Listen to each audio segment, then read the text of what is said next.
All right, welcome back as we continue to go around the area to celebrate a great day, Dr. Martin Luther King Jr. Celebration Day. It is a celebration of his life. Our own Jen Hollahan was in Lafourche Parish to capture the event in Thibodaux today. Martin Luther King want to celebrate his 93rd birthday today. Died as a young man, 39 years old, but his legacy will live on forever. We like to start by asking everyone that we can stand, form like a little circle at the most, and we want to start with an opening prayer, if you don't mind. Thy name,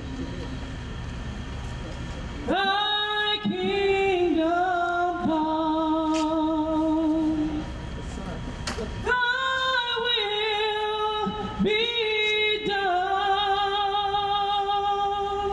on earth as it is in heaven. All right, we're about to bring up the participants for the MLK essay contest. All right, so originally we had like 3 different categories we was going to award people, 100, 75, and 50. But I don't know if y'all saw the HDV segment when I made the challenge to do something good or do something nice. I'm going to up it, coming out of my pocket, and I'm going to give everybody something. Actually, I'm going to give everybody 100. I'm going to give her 120 because her effort was very, very good. And I'm going to give the rest of those $100. So, Sage, this is your 100, and I'm going to give you 20 more. This is your 75, and I'm going to give you 25 more. And this is your 50, and I'm going to give you 50 more. Thank you. First and foremost, I want to thank you all for being here on this honorable event. This event has been one of those traditions that you want to see go on forever and forever. You mentioned my time in office and my 23 years in the sheriff's office. I've done those 23 years specifically all in corrections. And I'm highlighting that because corrections, as it is today, give me opportunity to do some of the things that Dr. King wanted to do. And one of the most important things that Dr. King, everything his foundation was built on was change. All right, the correctional complex gives me opportunity to march and change direction. We have a lot of individuals that are lost. Not lost by fault, lost because they don't have some of the opportunities that others may have. They're not as educated as some are. They have addictions. They fight battles on a daily basis. What corrections does is allow us to give them an opportunity, give them a chance to fight those battles. They give them an opportunity to have a degree once they leave from the incarceration standpoint. That's Dr. Martin Luther King all over it. Change, chance, opportunity. This morning I read one of his, and it was unplanned, and I love this, so I stole it. This morning I read one of his excerpts. You know, you can quote Dr. King forever and forever and forever. But this one stood out. His saying was, the most persistent question is, what are you doing for others?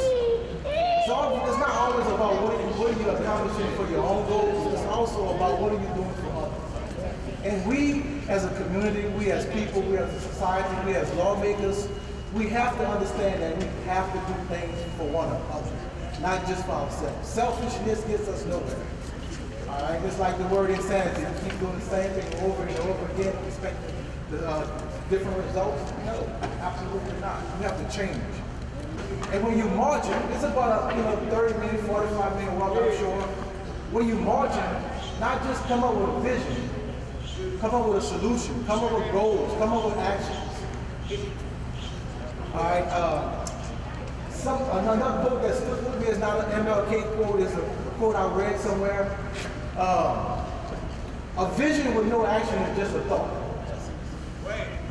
So you have a vision and you have no follow-up and you have no action, you just have no thought. Put some action behind it, put some thought behind it. I should have led with this, but I was a little nervous. Man, it's hard to go behind such talents as those essays and such a beautiful selection. But I'm pleased to have been part of that. I always love hearing you sing. I know this young man from coaching for football is love to see him doing things other than sports, putting some education behind himself. It was a beautiful moment. I'm sorry I had to go. I wish I would have went before that, but not after that. But nevertheless, I want you to remember, march with a purpose. We have to create change, and we have to execute change. And I thank you all. I thank the NAACP and the leadership in there for giving me the opportunity to speak this morning. It was an honor and a privilege. And once again, when you're marching, create a vision, create a plan, and execute that plan. Because it's important for the youth, it's important for everyone. Thank you.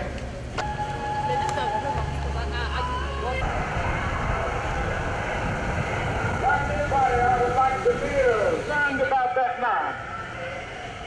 I just want to do God's will. And He's allowed me to go up to the mountain. And I've looked over. And I've seen the promised land.